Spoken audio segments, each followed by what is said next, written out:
is to say that people either attempted, which is something that is still used, or they died by suicide, not committed suicide. So, and let me throw a little bit of perspective to why it was considered people who commit, people commit suicide.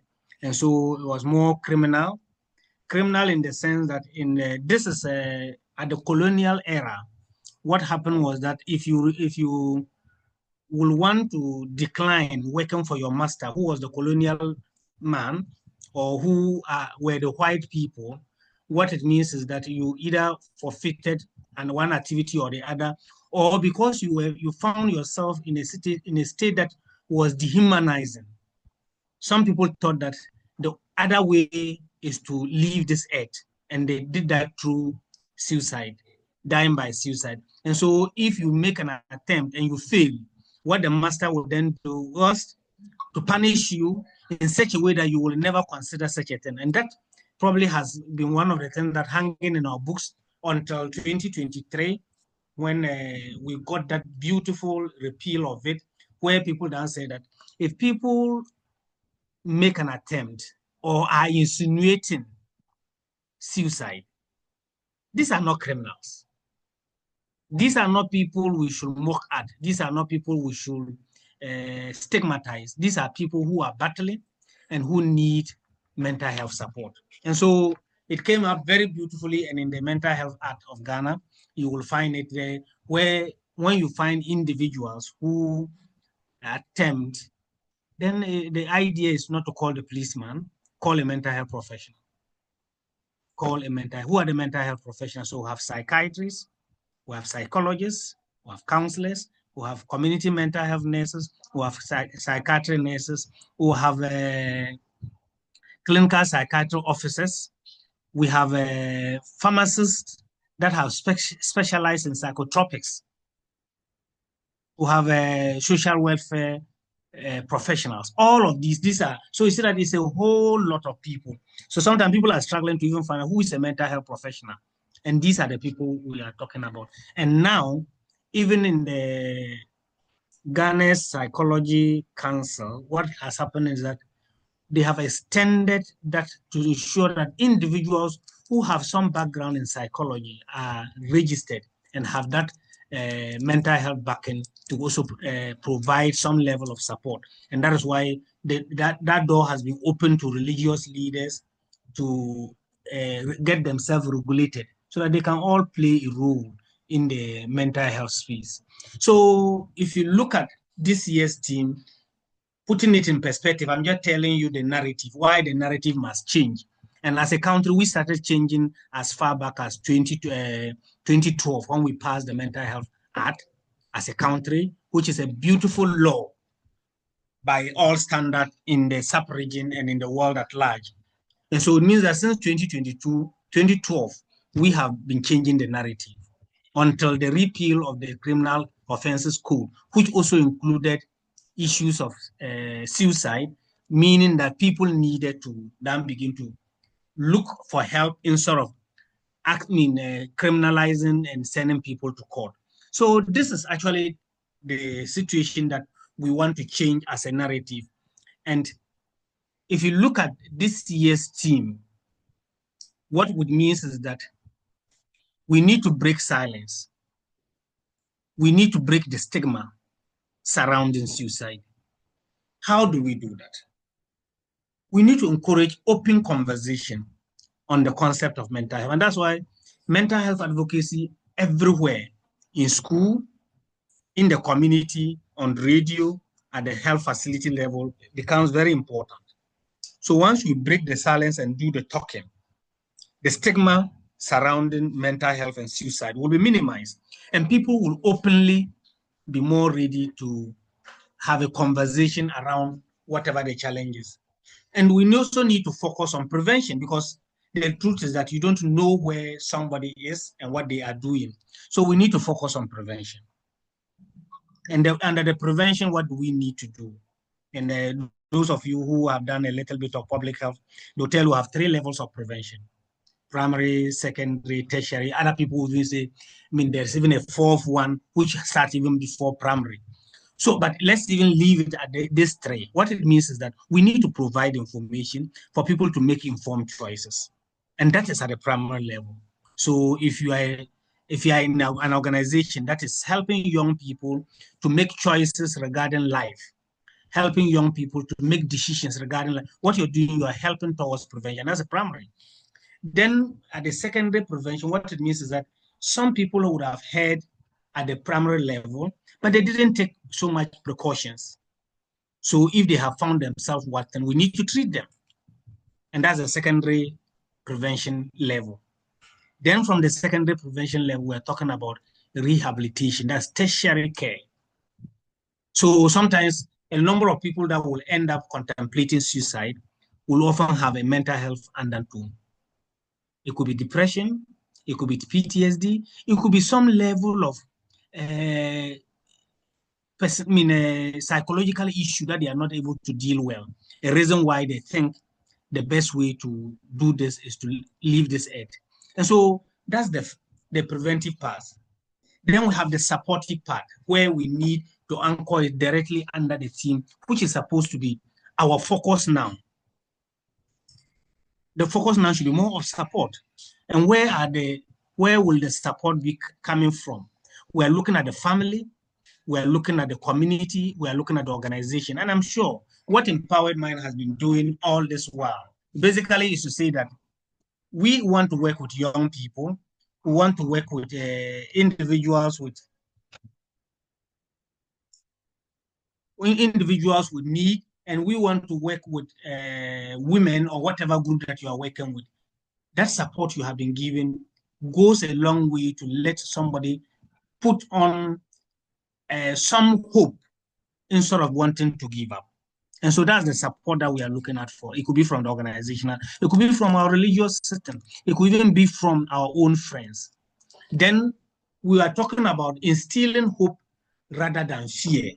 So somebody will say that every year you guys are talking about suicide. That could be a reason why some people are even attempting it more. But the truth is that if we talk about it, we are not basically instilling fear in people. What we are saying is that be empowered. Any knowledge that is that lead you to have fear, that is not a knowledge that we are looking for. What we will do as mental health professionals is always to empower you in ways that you can make an informed decision in order to be able to help yourself or help another person. So we all do understand suicide is a very complex thing, and talking about taking your own life, which is suicide, the statistics are telling us that these are influenced by social, psychological, environmental factors. But the truth too is that it's preventable when it is timely. There are evidence-based intervention that can help people who contemplate suicide to walk out of it comfortably. And so as a celebration, all of us have a role to play in prevention. But if we want to work on this prevention, we need to know what are the figures, what are the statistics. The WHO tells us that there are close to 700, between 700 and almost 900,000 individuals who die by suicide annually.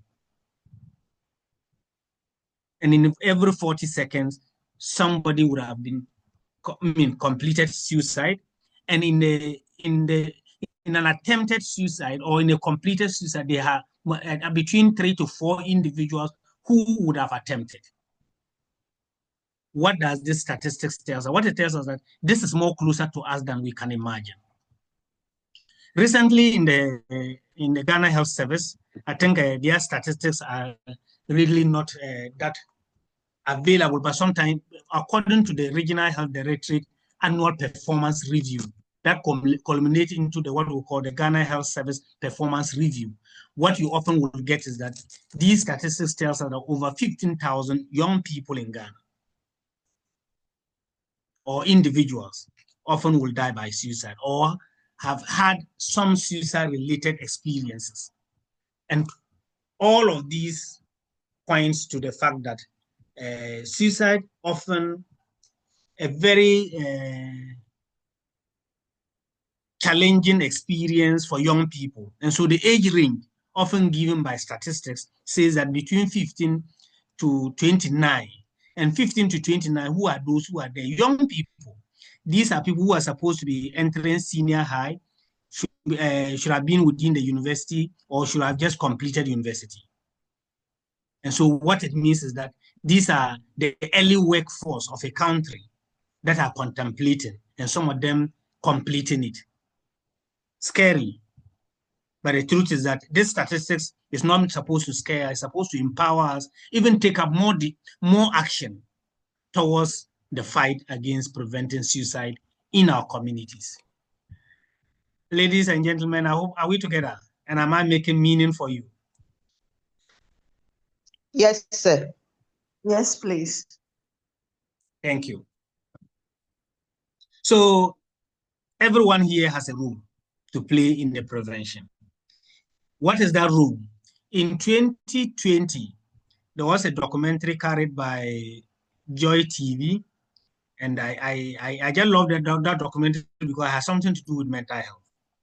And when I sat in, what I picked was that this young lady who had contemplated suicide, and in fact, she has actually calculated everything, and she thought that day was the final day. What happened in the office changed the whole narrative. A friend at the corridor at where she was just going to open the door, the window, and throw herself off. Somebody came out through that corridor, and what did the person say? Wow, your dress is beautiful. You look nice. And I'm telling you, according to this lady, that was a change. So celebrating World Suicide Prevention Day with a theme of changing the narrative, what it means is that your words matter. Your approach matter. The connection that you have with people matter. You may think that, oh, what does that mean? What role can I play? I'm not a psychologist. I'm not a psychiatrist. I'm not a counselor. What role can I play? Even just being available to somebody who is struggling, just being around somebody who is struggling, not saying much, may be all that somebody needs. At the teaching hospital, because I receive students at the level of psychology and counseling for internship and practicum. 3 weeks ago, I received new students. I sent them to the ward. Just last week, one of them told me, we just didn't even know what we did. But after visiting the ward and going back this week, we saw a number of people call us and say, thank you. Thank you. And now we'll try to find out. One of them has been in the ward for like almost 3-4 weeks, apart from 7 medication. And occasionally family members who bring food. Nobody have sat by him to ask him how he feels about his condition. So they came back and said, so is that what it means to provide support? I said, sometimes you don't even need to say much if you're in the helping profession like a psychologist or a counselor. It's just to be present. And your presence will simply mean just listen to the person, hear the person. If you don't even have a response, the person will be satisfied that somebody listened to me. So you see that we all have a role to play. What is it that we should know as individuals? I've already provided you the facts. And the fact is that we need to increase awareness. Let's not shine away. If you have the opportunity to be on radio, if you have the opportunity to visit a school, if you have the opportunity to be in a church or in a mosque, please talk about mental health. And if it is especially this month, talk about suicide. And you would have been doing a great service to our dear country, Ghana. So we need to increase awareness. How many psychologists do we have? How many psychiatrists do we have? The numbers are very limited. So we will rely on organizations like Empowered Mind and individuals like you in this call to expand this conversation. But the truth also is that suicide is preventable. We can prevent it. And so we don't need young people at the age brackets that I have given to die by suicide. Talking about suicide does not encourage it. That is, I've already stated that. Support system and professional help saves lives. That is true. What are the support system? You see, as a country, there's a certain support system that are broken or we are throwing away and other people are wishing they had it. Our extended family systems. We've thrown it away as a country. But the truth is that this is what has been keeping us as a people. Our religious activity, Ghana is highly religious, and some of us only find solace sometimes when we visit the religious homes. So no matter what happened, they will go to the church, they will go to the mosque, and they can really breathe some sign of relief and some hope. That's very important. That's a support system.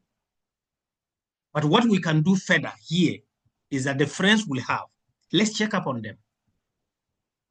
Somebody put something on the status, you don't really understand it. Can you approach the person? You have a space and on the media, can you use that to advocate? And so the support systems are what we need in our schools. And that's what some of us have been champions for school counselors. Even at the organizational level, we've been championing to ensure that HR officers even appreciate what mental health is and to implement some of the strategies so that people don't get to the point of thinking that I am better off not being here. So professional support is very, very important. What are the warning signs that we need to know? If we recognize them early, what it simply means is that it will save a lot of people. And how do we recognize them early? We need to be critical. If you are an advocate in the mental health space, you need to be critical.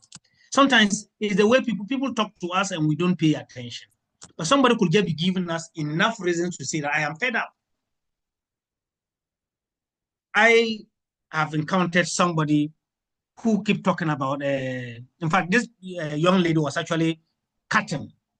Anytime I thought she feel very frustrated or whatever that was happening, she would just find a new blade and cut herself. And you know what this person was doing? And basically, this person was basically telling us that I don't seem worthy, I don't seem important, and I don't think I can make it. It took the intervention of a friend who led her to therapy. This is a young lady who I see every now and then, and we smile because we know where she came from. So the person could also be talking about wanting to die, or emojis about death, emojis about funerals. So sometimes you see some of these things and you need to reach out. Some of them will draw from family, friends, and activities. And sometimes we call them, some of them mistakenly call them proud, arrogant. No, the person may be struggling.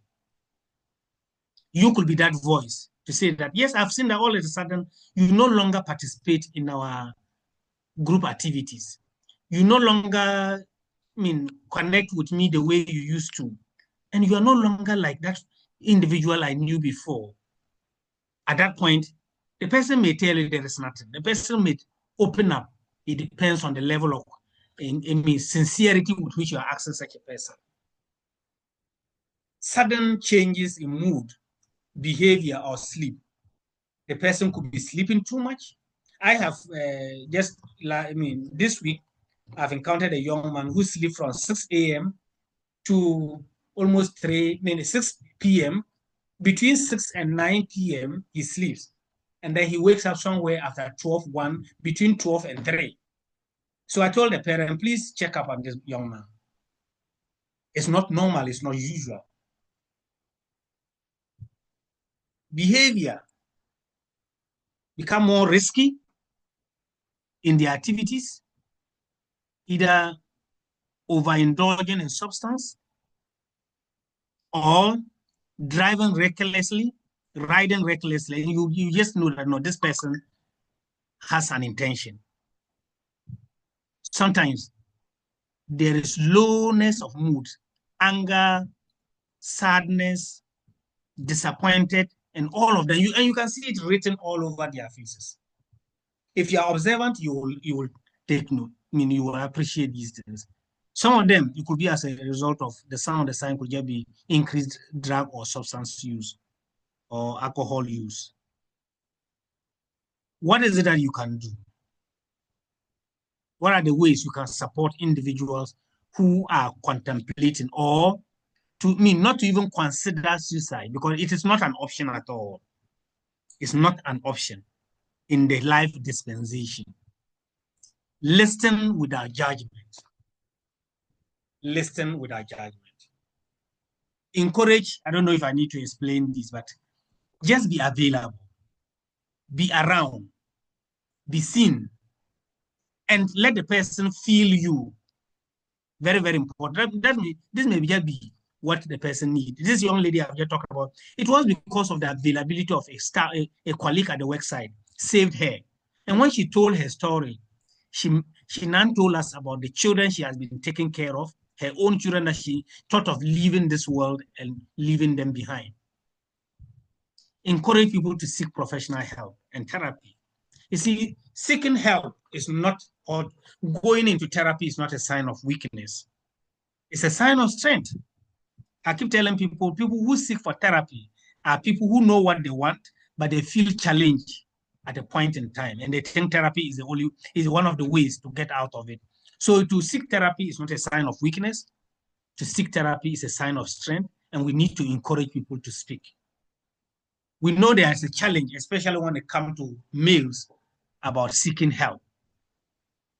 But the narrative is changing, but we need to knock the doors and let people understand that no, somebody can listen to you and provide some level of support. In my practice, yes, I've gotten a number of female clients than men, but we have encouraged men to open up and speak, and we may need to do that as part of our advocacy. Stay connected and check in regularly. So, it's a family member, check him. He's a friend, check him. He is a colleague. He's a mate, or she's just a neighbor. Check in with people in your immediate space. So connect with them. Very, very important. And remove the means of self-harm if possible. If you know that this person will use a certain object to harm themselves, why do you want to leave it very visible to them? Take it off their side, and that can be very helpful. So, looking at this year's team, this is the role that you can play. You may not be a psychologist, you may not be a mental health professional, but this is a role that you can play. Listen without judging, encourage them to seek support, stay connected and check in with them regularly. And if it is possible, you notice the signs, don't leave any harmful object around them. And when we do that, we probably can't say that individuals can find help. Well, I have put this together, but the truth is that where can you get help? Empowered Mind can be that conduit for you to get help. The Ghana Psychological Association can be that conduit for you to get help. So the help is a lot. Whether you are in the south or in the north or in the middle part of Ghana, there is a hospital. There is a Ghana Health Service facility. Walk into that facility and say, I need to speak to a mental health professional. You will find somebody who will listen to you. At the regional and district health facility level, you will find a mental health professional. I know we don't have psychiatrists or psychologists across all the length and breadth of Ghana. But the truth is that as I started, I also mentioned a spectrum of mental health professionals. What it means is that there are some other people that can provide services, not only the psychologists or the psychiatrists, but there are other people that can play some role. And at its CHIPS compound level, there are some CHIPS compound that have community mental health officers. There are some health centers that have community mental health officers. There are some clinics and district hospitals that have these staff. So we'll just walk in and you'll be able to get that support. Then we can talk about the mental health authority. And the mental health authority has been organizing webinars every month. Webinars every month. I think the last webinar was just last week, or was it? Yeah, last 2 weeks, Friday. And this September again, they will organize, and surely it will be around suicide. So, I mean, that's another way we can connect. And they have I think they have a toll-free line. Unfortunately, I think in preparing my slide, I didn't pick the toll-free line, but maybe during the questions, if somebody has a toll-free line, we can make it available for individuals who are here, who have a connection, and they can lead other people to seek support there. Then community mental health unit or health lines have already, yes, I once introducing me, Jones mentioned about TOLEC. TOLEC is a psychology-focused organization that has been doing advocacy in the area of mental health and providing psychological services since the early 2020. And so we've been in the space of mental health advocacy, rehabilitation, and then providing therapy for traumatized individual, trauma-informed care. So we have become known as one of the mental health institutions in the northern part of Ghana, because the collaborations we have had tells us that a lot of people are enjoying our services, because they see us as a credible institution that provide valuable information. So when it comes to mental health, many organizations, CSOs, corporate Ghana will come to us for talk to their staff, and we have a team of psychologists. We have a team of mental health professionals. The list that I mentioned, because we don't do medication much. Yes, we don't currently have a pharmacist, but at least we have people that if they do need help, we are able to connect them to those institutions. But all the staff that the mental health professionals that I mentioned, TOLEC at least has one or two who provide advocacy for us in our schools or in the communities. So these are, places where we can get help. What is the call to action? What it means is that together we can change the narrative around suicide. So it is not one person. One institution can't do it. Empowered Mind can't do it alone. GPA can't do it alone. TOLEC cannot do it alone. Mental Health Authority of Ghana cannot do it. But we need a collective effort.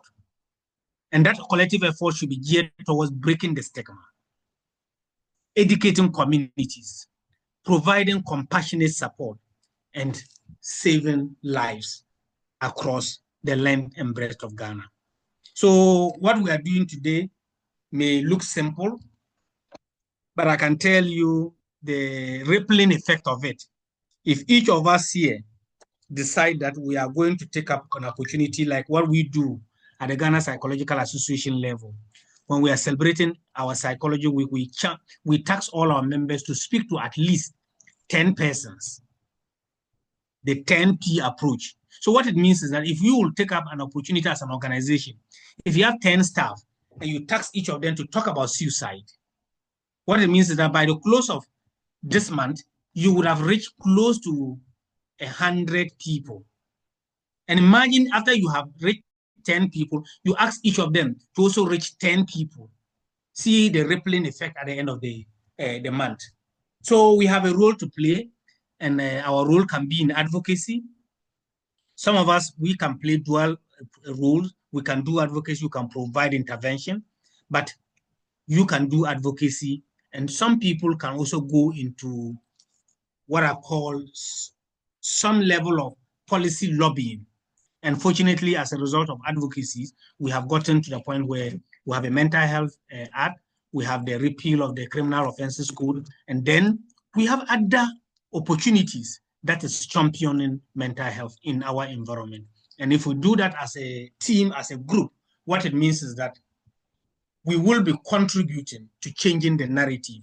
And changing the narrative will mean that we are playing our role. Ladies and gentlemen, what we have been talking about is how can we change the narrative? We can change the narrative by informing ourselves. We can change the narrative by encouraging ourselves, and we can change the narrative by empowering others through the knowledge that we have and the opportunities that we do have. Ladies and gentlemen, this is what I have to present to you. If there are questions, I will take. Thank you very much. Well, thank you so much to Mr. Peter Amadu. This has been a very comprehensive presentation. Just a quick one to add to where, before we open the floor for questions and other concerns. I also want to mention the Mental Health Authorities toll-free number, which is a suicide prevention line.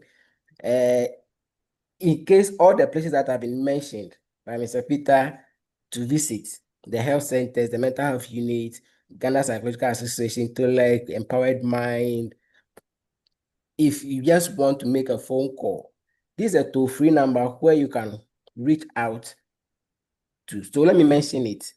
0800 678 678. It's free. When you call, someone will pick up and you'll be given the necessary support. I'll mention the number again.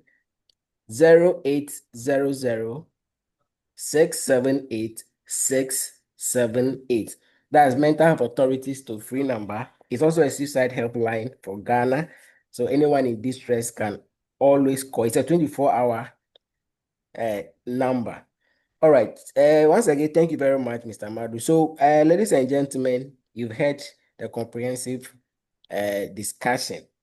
So, but before that, Mr. Ima, I don't know if you may want to give any remarks before we take any comment before we take questions.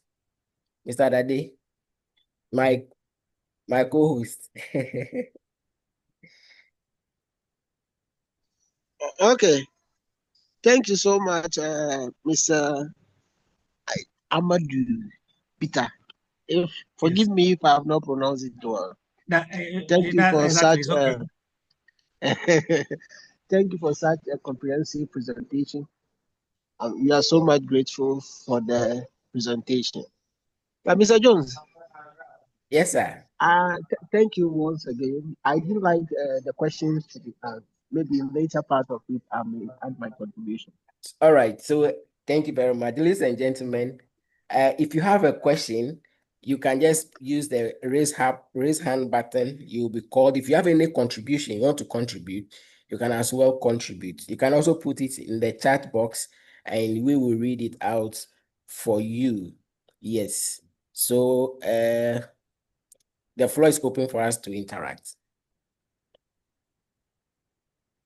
But once we are waiting for the hands raised, I want to ask, we mentioned the repealing of the suicide or the criminalization of suicide in Ghana. Now, someone may ask, so does that mean that now we are free to die? Or if you want to die, go ahead and do that. Can you please tell us the import of that and the mind behind repealing of the act?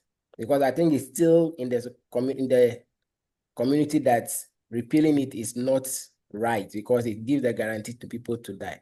So, Mr. Amadu, I know you mentioned it in your presentation, but if you can throw more light on that for us. Thank you. Thank you very much, Mr. Jones. Yes, so repealing it doesn't mean people have the right now to die by suicide. What it simply means is that I think our previous law, which was quite, it didn't consider the challenges of people and the struggles of people. Because many a time when people have left notes, the note simply denotes the fact that we have been struggling, nobody have noticed it, and nobody have even paid attention to us. These are often what you get when they leave a note behind. Nobody even understands me. Nobody appreciates me. Nobody even values me. So what it means that these are people who are struggling mentally. And if they are struggling mentally, let's assume that the person probably tries and doesn't succeed. Should we rather be sending the person to the police station or should we be sending the person to the hospital? And that's what the repeal simply has done, is to say that when people can now feel free. If that is to say that if there's somebody who attempt, and then you happen to be the closest and to probably stop the person, your next point of call should not be a police station. It should be a hospital, because the understanding that the person is struggling. The person doesn't have the right cognitive ability at that moment. So at that moment, that is not going to slap a penalty on such a person, but is to provide a counseling service for such a person. So it is not to say die, but to say that you have more avenues now to look for help. And don't be afraid to talk about it. Because those, even if you talk about what it means, that somebody could charge you. But now, if you talk about it, the next person has a duty to protect you and send you to where you can get help. That's what the repealing simply means. All right. Thank you very much for that explanation. From the chat box, a Samsung user wants to ask, he said, please, how do I convince a person who is about to take his or her life to stop? How do I convince a person who is about to take his or her life to stop? So this is the question that our participants want to find out. That's a very beautiful question, a nice one.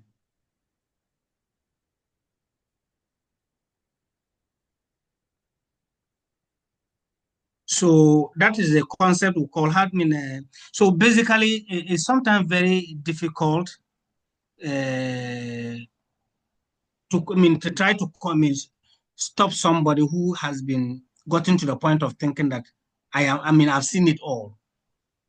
But what you can do is possibly, if the person is just at the point of, or almost at the act of it, at that point, you will need some other people around you. So first, you need to call for support. And when you call for support, you will need to keep engaging the person till you have gotten enough support to say that we are here for you. We want to hear you out. Sometimes it's difficult, but these are the practical ways, what we call de-escalation of a tense situation, is to be in a safe space, call for reinforcement, and also keep encouraging the person. If you thought you were not worthy, we see you as a worthy person. These are motivational, but I can tell you, it can really prick the conscience of such a person. Like the story I gave about the young lady. It was just the compliment that changed the narrative for this lady. So sometimes it can be quite complex, but I would say that it's good to look for enforcement, and then you keep engaging the person till you have had enough enforcement to say that, let's hear you out. What is it that you think you have seen it all? We can journey with you. We can show you where you can get support. Some people don't even know that there's support, and that's the reason why they often think that that's the only option. Tell them there is support. Speak in calm and gentle voice. That can be one way we can help people. It's sometimes difficult because many of the times they even hide, so you don't even find. But if you happen to find it, these can be few strategies that you may want to use. All right, thank you. Speak gently and calm. All right. MDE Chantel Ayensofe, your hand is up, so please you can unmute and speak to us. All right, thank you so much. Good evening to all. Good evening. I only want to add a little to the question that came, that the decriminalization, is it aimed to support the fact that suicide should be encouraged, or are we encouraging people to die? The little I want to add is that in the minds of such individuals, death is not something that they are considering, but they are in a certain pain that they really want to end it.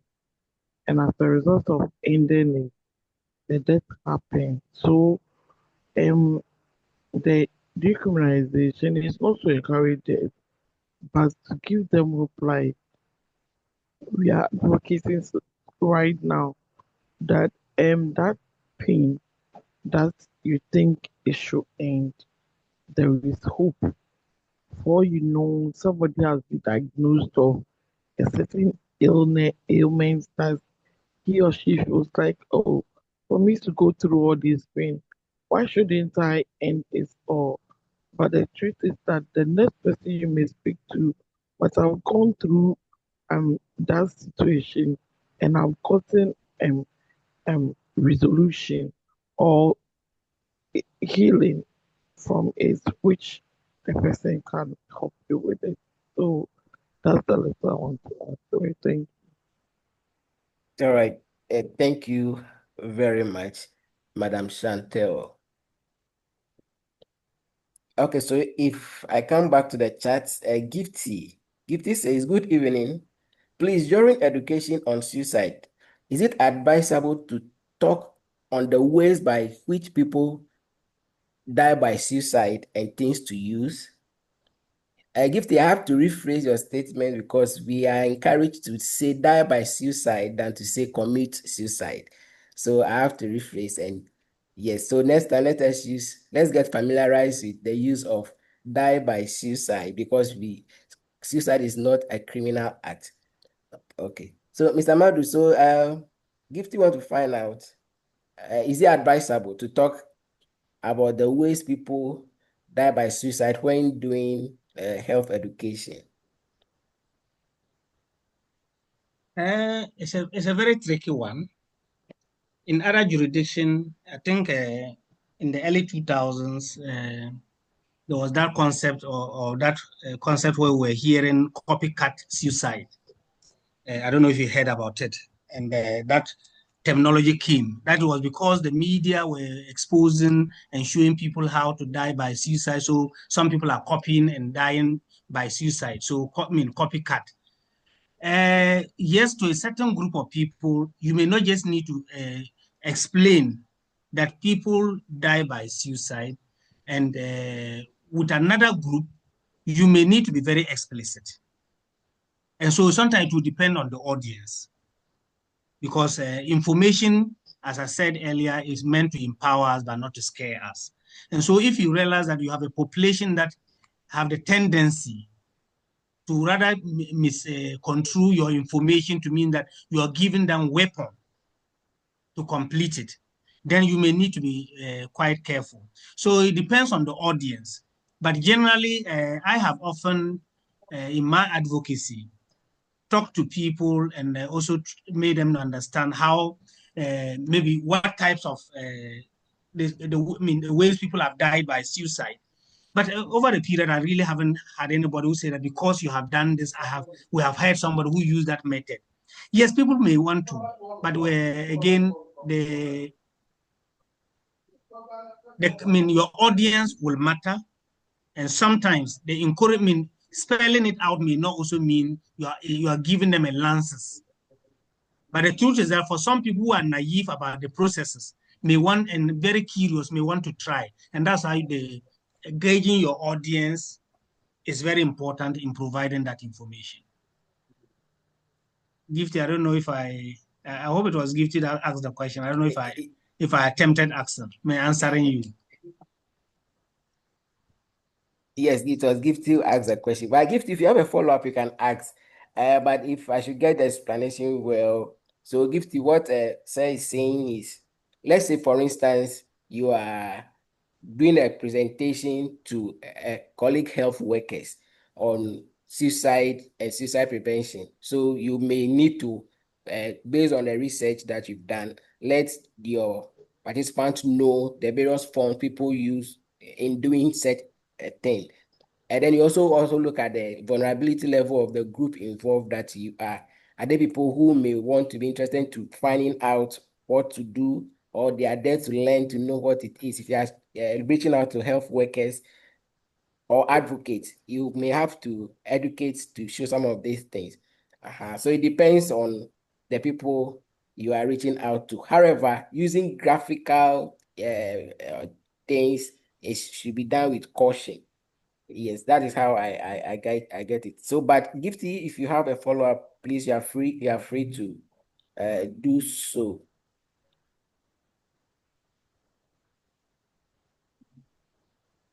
Okay, so Mr. Amadu, Yes. Rita is asking a follow-up to that. He said, can you be specific regarding the audience? The audience. Oh, okay. Thank you. I think Mr. Tobo help us. Let's, for Yeah. instance, if I'm speaking to health professional, if I'm as against if I just go to the community and I gathered a group of young people and I'm speaking, I will need to have, be more careful in saying that, oh, if you take this quantity of this particular drug, this will lead to this. As again, if I'm speaking to a colleague advocate, colleague professional, I will want to be very elaborate. But if I go to the community, yes, I said that yes, people can die by suicide. But if I say that if you put a certain drug and a certain drug together, it will immediately obstruct your respiratory tract, and that way I won't do that in the community, but I can do that with a group of health professionals that I'm talking to. So these are the audience bit I'm talking about. All right. So I would like to ask. Yeah, Okay. I think Madam Shanta, you can come in. Yes.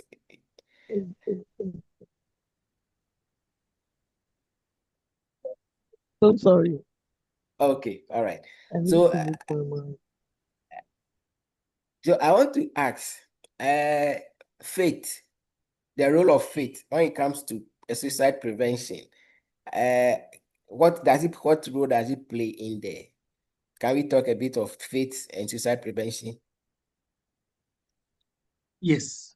So a very significant role that either faith, spirituality, or connection with the supernatural is a very significant role. Because the literature has it that spirituality really serves as a buffer in a moment of struggling. And for some people, it is the faith that they have often looked at. What will my God say? What will my God do to me? What will the God that I serve do to me if I end it all?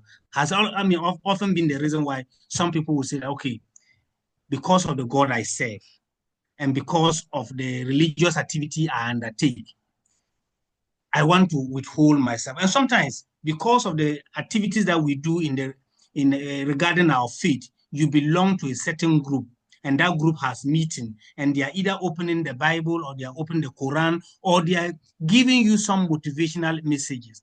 It actually helps people to hold on to difficulties, to hold on to challenges, anticipating that yes, this is not the worst of it all.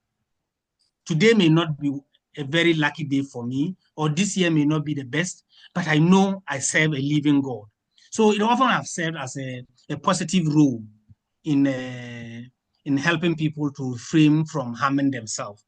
And also the concept of meaning, as was proposed by a psychologist, is simply, you see, the concept of meaning, and we get a lot of meaning in our religious affiliation or our spiritual affiliation. And so when you find that meaning, you know very well that I may not be there, but I was born for a purpose. And that purpose for which I was born for, I want to accomplish that. That meaning often will keep people hanging on, even if the challenges are there. So spirituality, religion, supernatural connection, or the supernatural being play a significant role in helping people stay focused and not harm themselves. And not harm themselves. Thank you. Yes, thank you very much. Gifty said Gifty is thankful for the response to her question. John Boa Akebo, he is saying, please, what should you do if you see somebody with suicidal ideation and you want to draw closer to such person, but anytime you try, he refuses to talk to you? So what do we do? Yes, so well, it depends on the level of connection that you are having with such a person. For instance, if you have not been the closest, you may want to use somebody who has been close to say, I've been trying, I've seen something not right with your friend or with our friend, but maybe you have been very close. can you get closer? So you may want to use a roommate if it is a student. You may want to use a hostel mate. You may want to use a course mate. Or you may just want to use another professional and you want to use a school counselor. This can be one way. Because if you are approaching and the person is not giving you the audience, you may want to find out who will this person listen to. And you can connect, you can let that person know these are the things that I have observed. Maybe if you also pay attention, you will see what I'm seeing. Can you approach him and let's see what we can do? He may be struggling. And so the person closest to him or the person that this person may listen to can be helpful. Or sometimes you may want to use their religious leader. If this person is a Muslim, he may go to the mosque almost every evening. Very, very important. So you talk to the imam. You talk to the student leader that takes them for prayers. He may want to talk to him. If he goes to church or they have prayer meetings and all that, you may want to talk to the prayer leader. So somebody like that, these are ways you may want to do, but don't lord it over them. Don't go broadcasting what you have known about them without even confirming what they are going through. Thank you. All right. Thank you very much. And then maybe to also add to it, at that point, sometimes the person may not just be ready to talk, but you can just be present. Your presence with the person alone can equally be helpful. So if the person is not speaking verbally to you, but that doesn't mean they are not hearing what you are saying. So continue with that, just as you were told, using the calm tone, not in rush, not in hurry. Just keep motivating, reassuring, and call for help as we've been told. So if you ask the person one or two questions and they're not responding, doesn't mean if you don't want to to hear me, do what you want to do. No, it shouldn't be so. All right, thank you very much. Okay, Mr. Jones. Yes, sir. Yes, sir. Come in, sir. Okay, I do like to add something to that. Sometimes, before we know that, like our family system, gone are the days that we Africans, we practice family system support, as Mr. Amadu has rightly said. Of late, we don't really have that any longer. Even in the excuse me to say, even in the church, we don't really have that family support. So even if it's in the church or in a school's environment, and you see a person have in that situation, when the approach counts a lot, before the person will want to open her, he's thinking either she is safe or he is safe at that stage, telling you what he's thinking about. So that is how it can sometimes look like when you are asking, they don't want to open up, they don't want to say anything. But if your presence has given them enough reason that they can find comfort in you, opening up to you becomes easy. So like what you said, and then what Mr. Madru has also said, that the approach is a key thing. If you know the approach, you can't handle it, you seek for professional help or someone who is very close to the person. Sometimes the person can be very close to him. You may feel that he's close, but to him, he knows that this person is not close to me. So that one to him may also not open up. But when a professional comes in, he may look at the demeanor and know the kind of approach to use, and that could help. Thank you. Yes, all right. Thank you very much.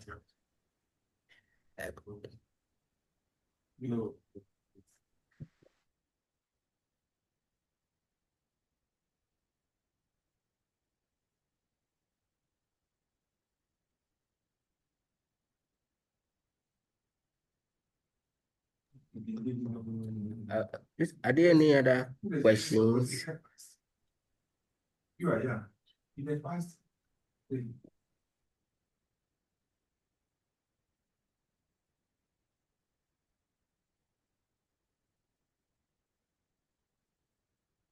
Okay, I did like to ask one question. Yes, very well. Please, you can go ahead. Okay, to Mr. Amadu. Okay. It has to do with the suicide reportage.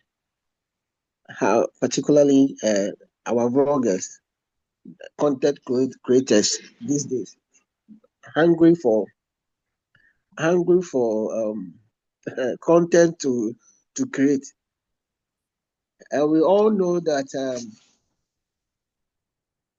suicide is such a way that if someone died through suicide, for all you know, there are 1,001 people in this in ideation state. Yeah. And when they see such pictures, people's pictures on the social media, beautiful, very handsome, the next moment you hear is that somebody too have also died through suicide because of that reportage. So in this case, what do you have to say, and how do we safeguard some of these things? Yeah, when it comes to the media reportage, I think one thing we have often encouraged as professionals is to be sensitive and to the images that they put out there, because sometimes you may not know who is watching and at what emotional state the person will be in. And as a very responsible media will often send you a caution, so that if you know that I cannot withstand such images, you don't even go there watching. But some media spaces are there, they don't even sound any caution, and they just load images that are derogatory and quite disturbing. That is not a professional standard. And if you listen to media practitioners, they will tell you there is a way to publish people's images, and there is a way to publish, let's say, if it is an accident scene or whatever it is, there's a way to report. But unfortunately, like you mentioned, people are often hungry for information and want to be the first to be I broke this news, and so what? How did you break that news? I brought this news to the light, to people's attention. But how did I do it? Was it with some dignity and some respect? So if you listen to media practitioners, I think they have a code of conduct in dealing with some of these things. And some of the things we often have seen on social media, especially WhatsApp and all of those, and Facebook and all of that, these are not real professionals, but we need to sanitize that information. But we also need people to know that if you have sensitive information, don't just put it out there as if everybody is okay to see what you have seen. And that concept is what many people do in psychology, we call it flooding. Flooding is to say that you have overdose people with information or with a certain concept. And so some people who are not able to take it may even get a shock along the line. And that is why I think our recent helicopter crash, you could get the call coming out very clearly that we should be sensitive in the images that we are sharing.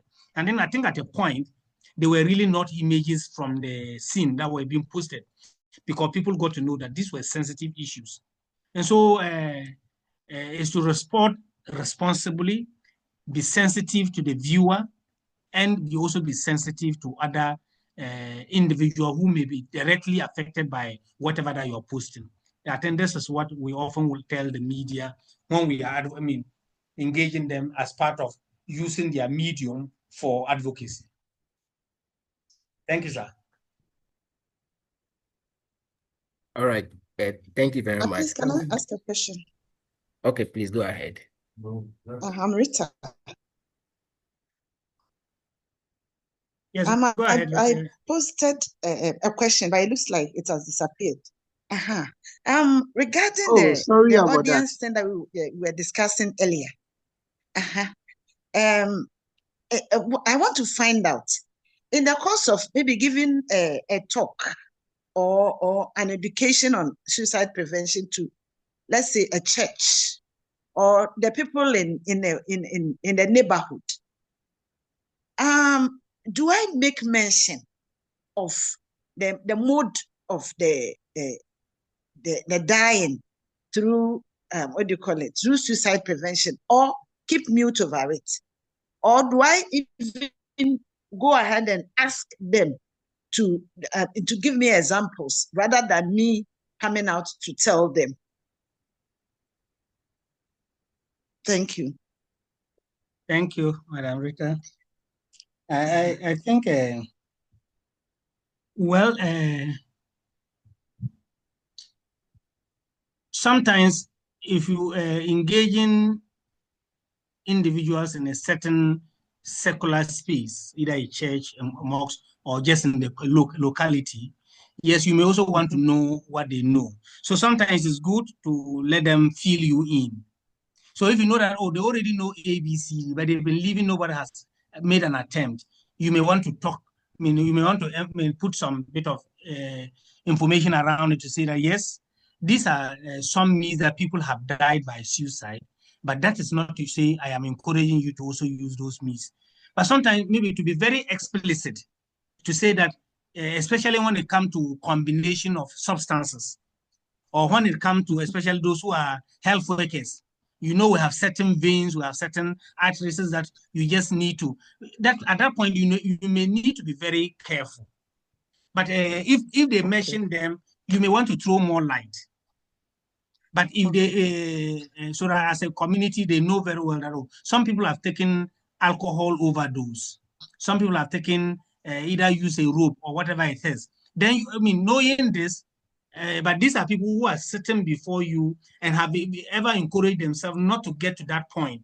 You may want to let them understand that these are means by which people have died by suicide, but I am not by means telling you that also go by it, because we want to say that it is not okay to want to die by suicide. It is not okay to say that suicide is the ultimate option now for me, but there are ways to get support, and there are ways to be helped. So this is what I will say, Madam Rita. Okay, thank you very much. Thank you.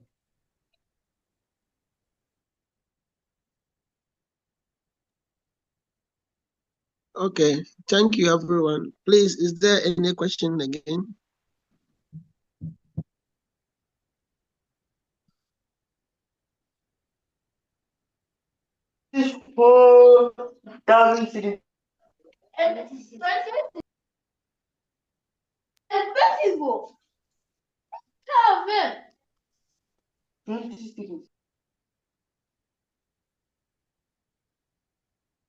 Please, is there any question?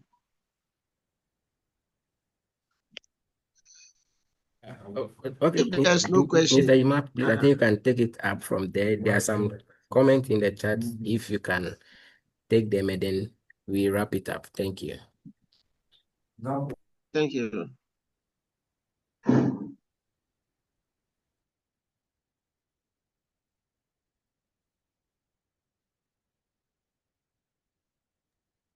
I'm sure the comment in the chat was nice. Sister Rita has asked her question, and then John has said very well explained. Thank you, Mr. John Bohr. And then Mr. Wisdom Agbevianu say kudos to the team, changing the narrative on suicide. Thank you. So far, those are the comment. I did like to know if we have some other questions. Okay, somebody said very educative. Thanks and kudos to the team. Thank you too. Would you like to wrap up if there's no questions?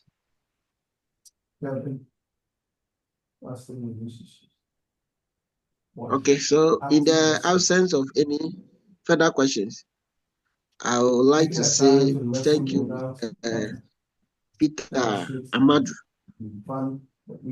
We are very, very grateful for your time.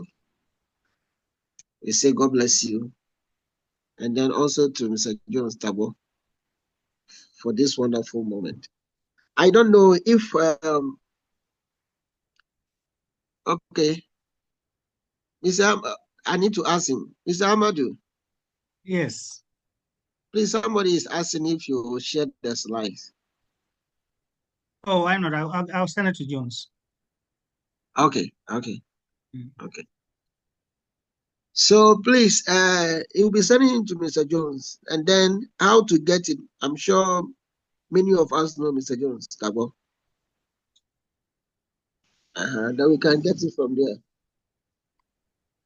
No, please, I don't know him. Oh, wow.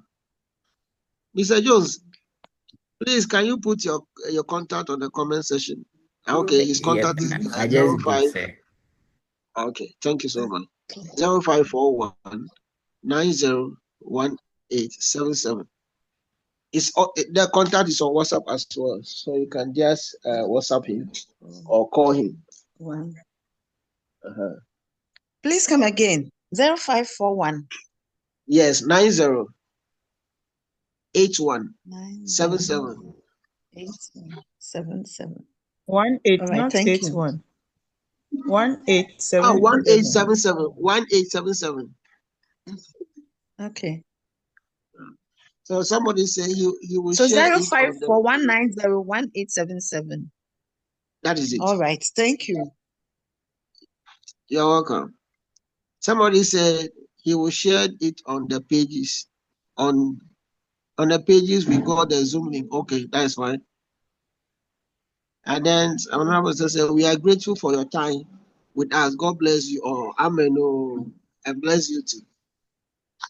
So maybe going forward, we think we'll have another session again where we will dive into some critical topic in relating to mental health and suicide prevention. So let's see how the future holds. Thank you, each and everyone. Once again, God bless you. Amen. Bless you all. Amen. Amen. Amen. Amen. We are very grateful. Thank you. So, Mr. Amadu. Yes, sir. Thank you once again. We are so much grateful for your time. Thank you for the opportunity. The comprehensive presentation. Maybe get if he in has touch. any final words, he can share with us. And if you have any final word to share with us, you can share. Oh, well, just to say thank you for inviting me to speak, and then also to say that I think when it comes to mental health, all of us do have a role to play. And the only way we can make this more comprehensive and be very supportive is to be around and to be available. And sometimes you don't need to say much. Your presence alone, the aura you have around you can be what somebody needs. So don't be looking for complex things, especially when people are struggling, they don't need complex things. All that they need is simplified things, just be around and they will feel comfortable and be more ready to connect with you. So thank you very much. And I enjoyed engaging you and the entire team. I'm excited. Thank you. It's our pleasure. Thank you too. Bye. Thank you too. So on this note, we would like to say a very goodbye to each and every one. But one thing we must not forget is that there is always help. Help is always available. Never you think that when people get to know, they'll stigmatize you, they'll discriminate you, or they'll mock you. No. Just seek for help because the society need you, the family need you, the nation as a whole need you. You have a lot of potential in you that when you discharge them, many people can be blessed. The reason you can't take your life. Okay. Bye-bye. Bye. Bye. Bye.